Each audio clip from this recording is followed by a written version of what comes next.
છું ભાર્ગવ લાઠિયા અને સ્વાગત છે તમારું સરદાર પટેલ વિદ્યાભવન નાના વરાછા સુરત દ્વારા આયોજિત આ ઓનલાઈન લેક્ચરમાં। આજે આપણે ધોરણ 9 વિષય વિજ્ઞાન અને ટેકનોલોજીમાં નવું ચેપ્ટર શરૂ કરીએ છીએ, પ્રકરણ 8 ગતિ। બરાબર, તો જો પ્રશ્નમાંથી આપણે શરૂઆત કરીએ કે ભાઈ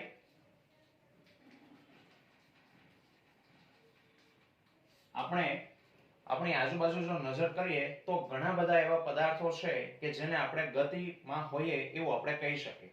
ઉદાહરણો આપણે લઈએ કે ધારો કે હવામાં ઉડતા પક્ષીઓ, બરાબર, રસ્તા ઉપર ગતિ કરતા વાહનો છે, રસ્તા ઉપર ચાલતા માણસો, વ્યક્તિઓ, બરાબર, आ सिवाय गति करता प्राणीओ, पाणीनी अंदर तरती माछलीओ, तो आ बधा ज पदार्थो ए गति करे छे तेम कहेवाय। बराबर, गति करे छे तेम के गतिमां छे एम कहेवाय। હવે સાહેબ આપણને ખબર કેવી રીતે પડે કે કોઈ પદાર્થ ગતિમાં છે કે કોઈ પદાર્થ સ્થિર છે? બરાબર, તો આપણે પહેલા ગતિમાન પદાર્થ અને સ્થિર પદાર્થની વ્યાખ્યા આપી દઈએ એના ઉદાહરણ સાથે અને પછી આગળ થોડીક વાત કરીએ। તો સૌથી પહેલા આપણે વાત કરીએ કે ભાઈ ગતિમાન પદાર્થ કોને કહેવાય? ગતિમાન પદાર્થ, તો એની વ્યાખ્યા કંઈક આ પ્રમાણે થશે કે જો કોઈ પદાર્થ समय साथे पोतानु स्थान बदलतो होय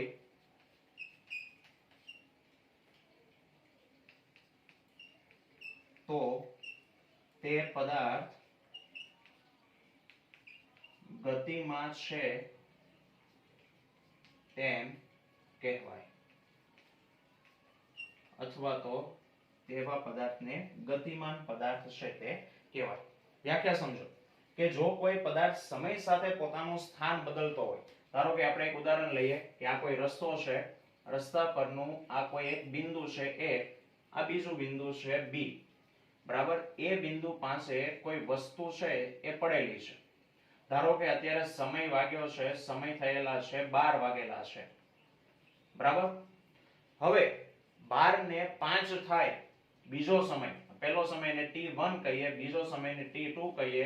धारो के 12 वागीने 5 मिनिट थाय छे त्यारे आ वखते जे पदार्थ अहींया हतो ने आ पदार्थ बी बिंदु पासे पहोंची जाय छे। तो व्याख्या साथे હવે એને સરખામણી કરો કે જો કોઈ પદાર્થ, બરાબર, આપણી આકૃતિમાં આ આપણો પદાર્થ છે, સમય સાથે પોતાનું સ્થાન બદલે, સમય બદલાય તો સ્થાન બદલાય। સમય પહેલા તો 12 વાગે, बराबर, હવે સમય થયો 12 ને 5, તો સમય બદલાણો તો સમયની સાથે સાથે તે પદાર્થનું સ્થાન પણ બદલાણું કે પદાર્થ 12 વાગે એ બિંદુ પાસે હતો અને 12 ને 5 થઈ ત્યારે પદાર્થ બી બિંદુ પાસે હવે પહોંચી ગયો છે, તો સમયની સાથે પદાર્થની જગ્યા પણ બદલાણી, એનું સ્થાન પણ બદલાણું, બરાબર। તો અહીંયા આ જે આપણો પદાર્થ છે ને એ પદાર્થ ગતિમાન પદાર્થ કહેવાય, અથવા તો પદાર્થ ગતિ કરે છે તેમ કહેવાય, बराबर। आ बधा तेना उदाहरण कही शकाय। चलो बीजी व्याख्या के स्थिर पदार्थ कोने कहेवाय? स्थिर पदार्थ तो के जो कोई पदार्थ समय साथे पोतानुं स्थान बदलतो न होय तो ते पदार्थ ने स्थिर पदार्थ कहेवाय। आ स्थिर पदार्थनी व्याख्या के जो कोई पदार्थ समयनी साथे पोतानुं स्थान बदलतो न होय, એટલે કે સમય બદલાતો હોય પણ એ સમયની સાથે એ વ્યક્તિ અથવા એ વસ્તુ પોતાનું સ્થાન ન બદલતું હોય ને તો એ પદાર્થ કેવો કહેવાય? સ્થિર કહેવાય, બરાબર। એમાં ઉદાહરણ લઈએ કે ધારો કે રસ્તો છે, રસ્તા પરનું આ પહેલું બિંદુ એ આ બીજું બિંદુ છે બી, બરાબર, અને કોઈ પદાર્થ, બરાબર, એ પદાર્થ એ બિંદુ પાસે પડ્યો છે. આ વખતે ધારો કે શરૂઆતનો સમય t1 છે, 12 વાગેલા છે, કોઈ પણ સમય તમે લખી શકો, અને ધારો કે 5 મિનિટ પછી એટલે કે 12 વાગીને 5 મિનિટ જ્યારે થાય છે ત્યારે પણ એ પદાર્થ એ બિંદુ પાસે જ પડેલો છે. 12 વાગે પદાર્થ એ સ્થાન પાસે હતો, 12 ને 5 થઈ ત્યારે પણ પદાર્થ અહીંયા જ પડેલો છે. તો સમય બદલાણો, પણ સમયની સાથે એ પદાર્થનું સ્થાન બદલાણું નથી. બરાબર. તો વ્યાખ્યામાં કહે છે એ પ્રમાણે કે જો કોઈ પદાર્થ સમય સાથે પોતાનું સ્થાન બદલતો ન હોય તો તે પદાર્થ એને સ્થિર પદાર્થ છે તે કહેવાય. બરાબર. તો આ વ્યાખ્યા તમને 2 માર્ક્સના સવાલના સ્વરૂપમાં પૂછી શકે કે ભાઈ ગતિમાન પદાર્થ અને સ્થિર પદાર્થ સમજાવો.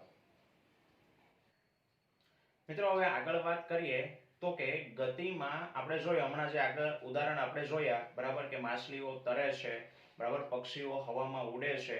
આ જે ગતિના ઉદાહરણ છે ને, આ ગતિ આપણે આપણી નરી આંખે જોઈ શકીએ. તો જે ગતિને તમે સીધે સીધું જોઈ શકતા હોય ને, બરાબર, એને પ્રત્યક્ષ ખ્યાલ કહેવાય.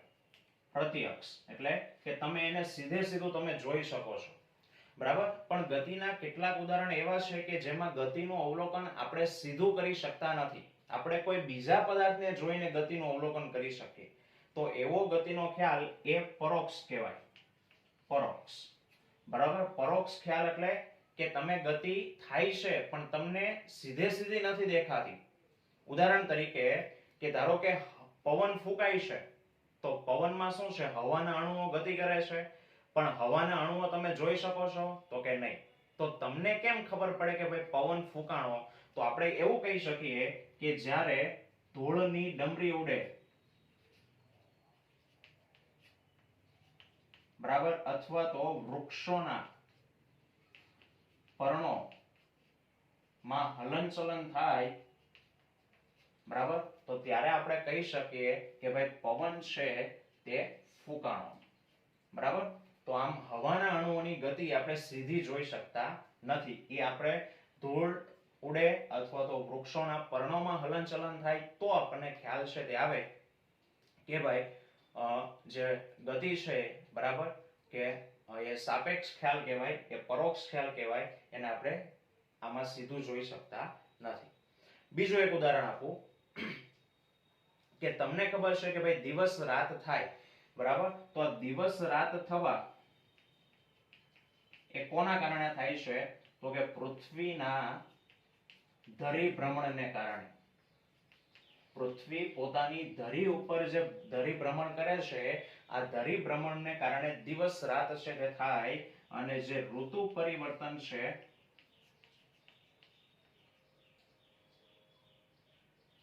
ઋતુ પરિવર્તન છે એ પૃથ્વીના પરિક્રમણને કારણે થાય.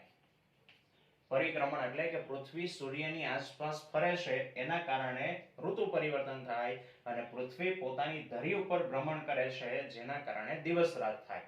તો હવે દિવસ રાત થાય છે આ તમને ખબર છે, તમે પૃથ્વી ધરી ભ્રમણ કરે છે એ જોઈ શકતા નથી, તમે પૃથ્વી પરિક્રમણ કરે છે એ પણ નથી જોઈ શકતા. તમને ખબર પડે કે દિવસ રાત થાય છે તો કે હા, એના પરથી કહી શકાય કે પૃથ્વી ધરી ભ્રમણ કરે છે ને એટલે દિવસ રાત થાય છે. બરાબર. દર 4 મહિને ઋતુ પરિવર્તન થાય છે, તો ઋતુ પરિવર્તન થયું એટલે કહી શકાય કે ભાઈ પૃથ્વી એ સૂર્યની ફરતે પરિક્રમણ કરે છે એટલે ઋતુ પરિવર્તન થાય. તો આમ જોવા જઈએ તો ગતિના કેટલાક ખ્યાલ, ગતિના કેટલાક ઉદાહરણ સીધે સીધા જોઈ શકાય એટલે કે પ્રત્યક્ષ, અને ગતિના કેટલાક ઉદાહરણ છે પરોક્ષ, એટલે કે તમારે એને જોવા હોય, ગતિ જોવી હોય તો એના માટે તમારે બીજા પદાર્થનો આધાર લેવો પડે, અને એટલા માટે ગતિ જે છે ને એને સાપેક્ષ ખ્યાલ કહેવાય.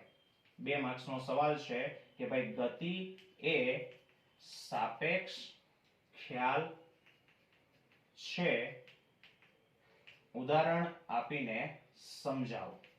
ગતિ એ સાપેક્ષ ખ્યાલ છે, ઉદાહરણ આપીને સમજાવો. બરાબર. તો આપણે પહેલા ગતિની ફરી પાછી વ્યાખ્યા આપી. જે ગતિમાન પદાર્થમાં તો એ જ છે, થોડોક ફેરફાર છે કે ભાઈ ગતિ કોને કહેવાય?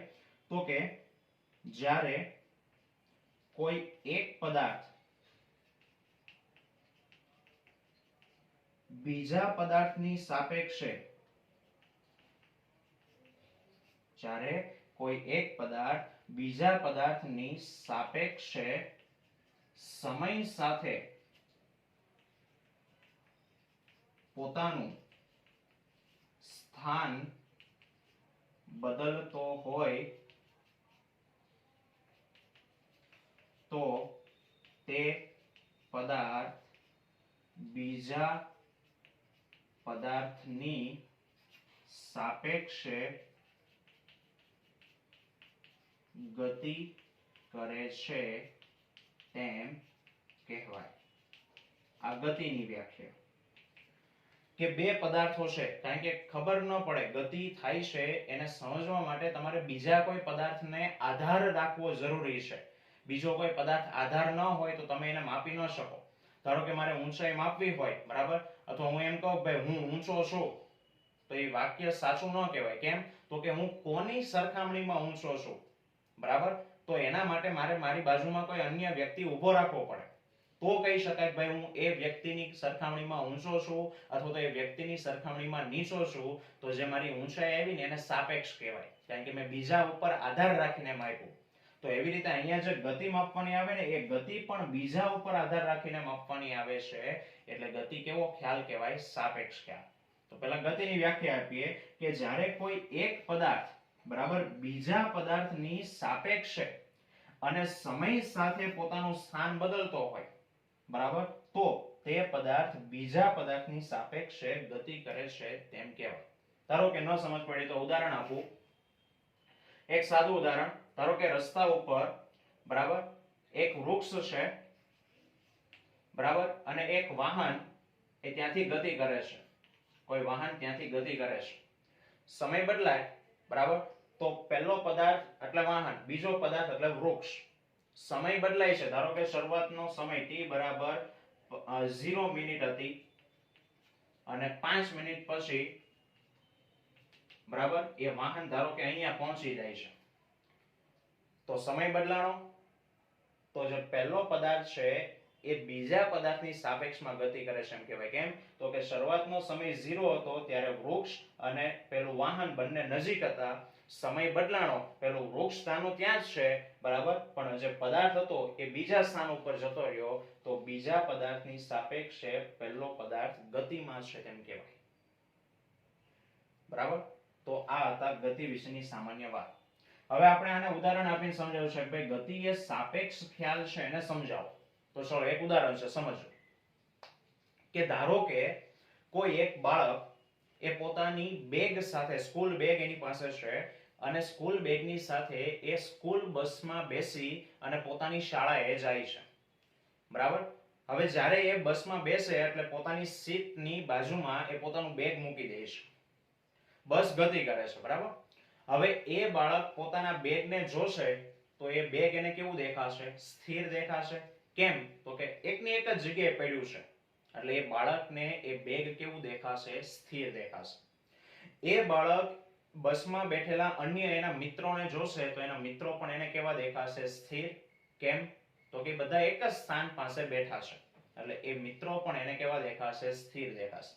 જ્યારે એ જ વ્યક્તિ એ બારીની બહાર અવલોકન કરે તો બહાર ઉભેલા વૃક્ષો, મકાનો અને રસ્તો એને પાછળ તરફ ગતિ કરતો દેખાશે, બરાબર. હવે ધારો કે આ બસ રસ્તા પરથી પસાર થાય છે અને બહાર રસ્તા ઉપર ઉભેલો કોઈ એક વ્યક્તિ એ બસમાં બેઠેલા બાળકને જોશે તો બાળક એને કેવું દેખાશે? ગતિમાં. કેમ? તો કે બસ ગતિ કરે છે, બસની સાથે સાથે બસમાં બાળક બેઠા છે તો બધા બાળકો પણ ગતિ કરે છે, એનું બેગ પણ એને ગતિમાં દેખાશે, બરાબર. અને એ વ્યક્તિ રસ્તા ઉપર ઉભેલા વૃક્ષો, મકાનો અને રસ્તાઓને જોશે તો એ એને કેવા દેખાશે? સ્થિર. તો અહીંયા બંને બાળકો સાચા છે, બે ખોટા નથી એવું નથી. પહેલો વ્યક્તિ રસ્તા ઉપર ઊભો રહીને અવલોકન કરે છે એટલે એને મકાન, રસ્તાઓ, વૃક્ષો એને સ્થિર દેખાય છે, બસ ગતિમાં દેખાય છે. બસમાં બેઠેલો બાળક ગતિ જોવે છે તો એને બસમાં રહેલી વસ્તુઓ સ્થિર દેખાય છે, જ્યારે બહારની વસ્તુઓ એને કેવી દેખાય છે? ગતિમાં દેખાય છે. તો આના ઉપરથી કહી શકાય કે પદાર્થ સ્થિર છે કે ગતિમાં છે એનો જે આધાર છે ને એ તમે એ પદાર્થનું કયા સ્થાન પાસે ઊભા રહીને અવલોકન કરો છો ને એના ઉપર હોય. બરાબર. પહેલો વ્યક્તિ રસ્તા ઉપર ઊભો રહ્યો હતો, રસ્તો સ્થિર હતો, તો રસ્તા ઉપર ઊભો રહીને એને જોયું તો એને બસ ગતિમાં લખાણી, બસમાં બેઠેલો બાળક, એનું બેગ એને ગતિમાં દેખાણું, પણ એને વૃક્ષો, મકાનો સ્થિર દેખાણ. જ્યારે બસમાં બેઠેલો વ્યક્તિ એ બહાર અવલોકન કરે છે તો જે વૃક્ષો પેલા વ્યક્તિને સ્થિર દેખાતા હતા, આ વૃક્ષો પેલા બસમાં બેઠેલા બાળકને કેવા દેખાય છે? ગતિમાં દેખાય છે. તો પદાર્થ સ્થિર છે કે પદાર્થ ગતિમાં છે એનો આધાર કોના ઉપર છે? કે તમે કયા સ્થળ પર ઊભા રહીને ગતિ કરો છો, ગતિનું અવલોકન કરો છો ને તેના ઉપર રહેલો હોય. બરાબર. તો આના ઉપરથી કહી શકાય કે ગતિ એ એક સાપેક્ષ ખ્યાલ છે. એના માટે આ ઉદાહરણ છે તે તમારે આપવાનું. બરાબર. ચલો એક વાત આગળ કરું. પ્રવૃત્તિ ચોપડીમાં આપી છે કે ધારો કે તમે મકાનમાં રૂમમાં બેઠેલા છો, બરાબર, અને તમે દિવાલને ધક્કો મારો છો તો એ દિવાલ સ્થિર કહેવાશે કે ગતિમાં કહેવાશે? તો કે તમે દિવાલને ધક્કો માર્યો તો દિવાલ ખસતી નથી, તો તમને એવું લાગશે કે ભાઈ દિવાલ કેવી છે? સ્થિર છે. મકાન કેવું છે? સ્થિર છે. બરાબર.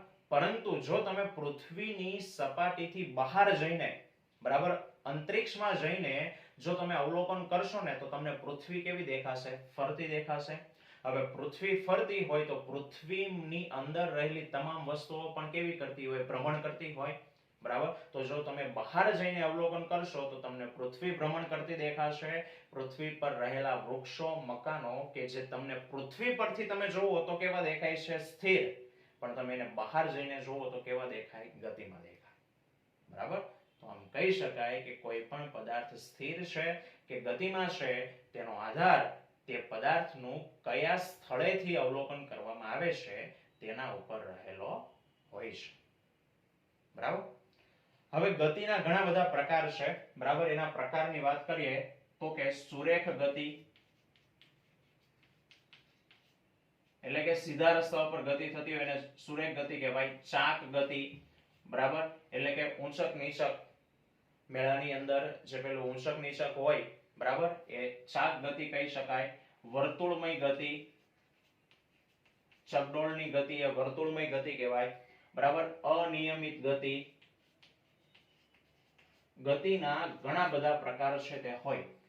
હવે ઘણી વખત એવું થતું હોય કે ગતિનું જો તમે નિયંત્રણ કરી શકો, કોઈ પદાર્થની ગતિનું તમે નિયંત્રણ કરો તો એ આપણા માટે અને પર્યાવરણ માટે ફાયદાકારક પણ હોય. અને ઘણી વખત ગતિના નિયંત્રણ ન થઈ શકતું હોય તો એના કારણે આપણને અને પર્યાવરણને ઘણું બધું નુકસાન પણ થાય.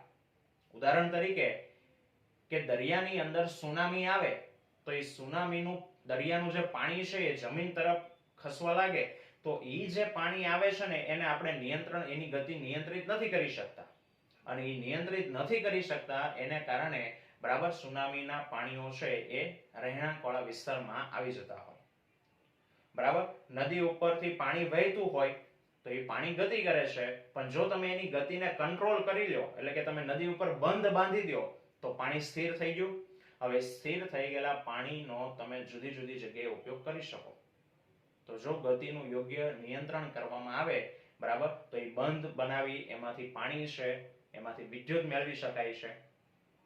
બરાબર. યોગ્ય ઉપયોગ કરી શકાય. અને ગતિનું અનિયંત્રણ આપણે નિયંત્રણ કરી શકતા ન હોય તો એવી ગતિ શું સર્જે છે? વિનાશ સર્જે છે. તો મિત્રો આજના ટોપિકમાં માત્ર આટલું. આવતા વિડીયોમાં ફરી પાછા મળીશું. ત્યાં સુધી જય હિન્દ, જય ભારત.